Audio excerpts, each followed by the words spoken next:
Affolé, affolé, affolé, affolé, affolé, affolé, l'orange.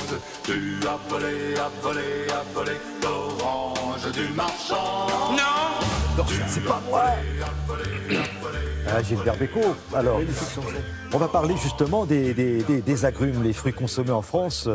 On en consomme pas mal, hein. on en consomme beaucoup, même si on n'a pas de plant d'agrumes, mais on en achète beaucoup en jardinerie. Alors, pour pas avoir trop de pépins, il y a quand même beaucoup de choses à savoir sur l'agrume. C'est-à-dire qu'il y a beaucoup de gens qui achètent des agrumes, on ne le met pas forcément à l'intérieur. Certaines variétés s'adaptent en intérieur, mais pas beaucoup. Et il y a beaucoup d'agrumes aujourd'hui qui sont très demandés, c'est les 4 saisons. C'est-à-dire qu'à la fois, vous avez sur la plante des fleurs, des fruits qui reviennent régulièrement. Il y a des citronnés 4 saisons, il y a des oranges 4 saisons. Donc ça, c'est vraiment très, très intéressant. Et puis, il faut savoir quelques bases, justement, pour bien faire pousser son agrume en pot ou en pleine terre. Regardez.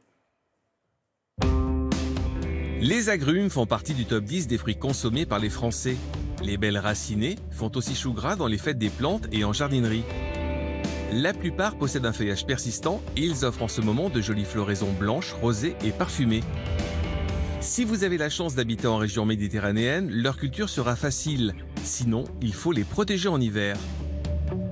Les agrumes aiment le soleil et ils ont besoin de beaucoup de luminosité et de chaleur.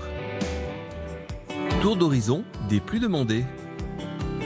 Le 4 saisons, c'est en fin de compte le citronnier qui permet d'avoir une récolte étalée dans l'année. Mais on peut retrouver des variétés comme le calamondin, un agrume qui s'adapte un peu plus facilement en intérieur.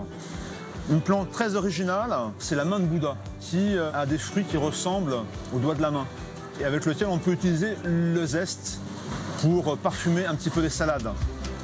Le citron caviar, qui est très à la mode, très utilisé par les cuisiniers, on peut le mettre en pot, sur la terrasse, et ça permet d'avoir des petits fruits utilisables dans la cuisine, qui amènent un petit zeste, une petite touche d'acidité.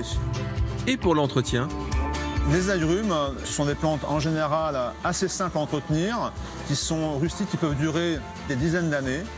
Par contre, l'hiver, bien sûr, il faut le mettre un peu à l'abri. On le met dans une pièce fraîche, entre 0 et 14 degrés, pour qu'il ait un repos végétatif. Arrivé avril, là, on peut le mettre dehors jusqu'à octobre et on le met progressivement vers le soleil. petit truc pour les protéger. En insectes sur les agrumes, ce qui est assez courant, c'est la cochenille. On peut éradiquer en pulvérisant de l'huile de colza et on peut l'additionner avec du savon noir. Ça peut être utilisé pour les pucerons aussi, qui arrivent au printemps. Arrosez fréquemment votre agrume car le substrat sèche vite. Pour éviter les carences, apportez de l'engrais liquide au moins toutes les 3 semaines. Et rempotez votre agrume tous les 3 ans, en avril ou début mai. Pour la taille, c'est après la récolte et avant la floraison. L'idée, c'est d'aérer l'arbre pour que le soleil pénètre au cœur pour favoriser le développement des fruits.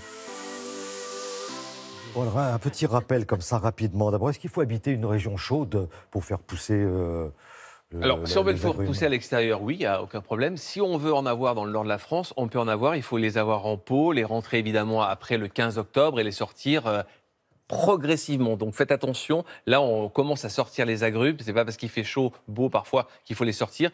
Ne sortez jamais un agrume en plein soleil une fois qu'il a hiverné dans un garage, etc. Pourquoi ? Parce que les feuilles vont griller automatiquement. Donc il faut passer par une ombre, une mi-ombre, un 3/4 ombre et un plein soleil. Donc il faut y aller progressivement sur 15 jours, 3 semaines pour éviter justement ces brûlures. Et un dernier petit conseil, et quelque chose auquel on ne pense pas, c'est le piège absolu, Philippe, concernant les agrumes. Les agrumes, il faut toujours les nourrir. C'est des gros consommateurs d'engrais, donc il faut les nourrir régulièrement, soit avec un engrais liquide, moi je préfère un engrais organique beaucoup plus naturel. Donc vraiment, c'est une plante dont les feuilles jaunissent très rapidement. Donc si elle jaunit, moins de photosynthèse, moins de floraison, moins de fructification. Donnez-lui à manger. Voilà, sinon. Et si on faisait un jeu, là, donnez-moi, à part le citron et l'orange, quelques noms d'agrumes. Pardon. La bergamote. Oui, bergamote, c'est bien. Bravo. Yes. Pamplemousse Personne aussi, n'y bien aurait sûr. pensé. Oui, mais c'était facile. Oui, Bergamote, c'est un peu plus pamplemousse. compliqué. Et puis Personne après- n'y avait pensé. Hein. Et puis, Vous avez le citron caviar, vous avez le mandarinier, vous avez le pamplemousse, la main de Bouddha, très utilisée en cuisine quand on la râpe sur le citron doux. Vert. Oui, oui. On peut tous les faire. Oui. Voilà, dans l'oreillette, on vient de dire oui, non, c'est bon. Ouais, On va c'est bon. pas tous les Citron mûr, faire. ça marche aussi. Oui, très bien. Citron.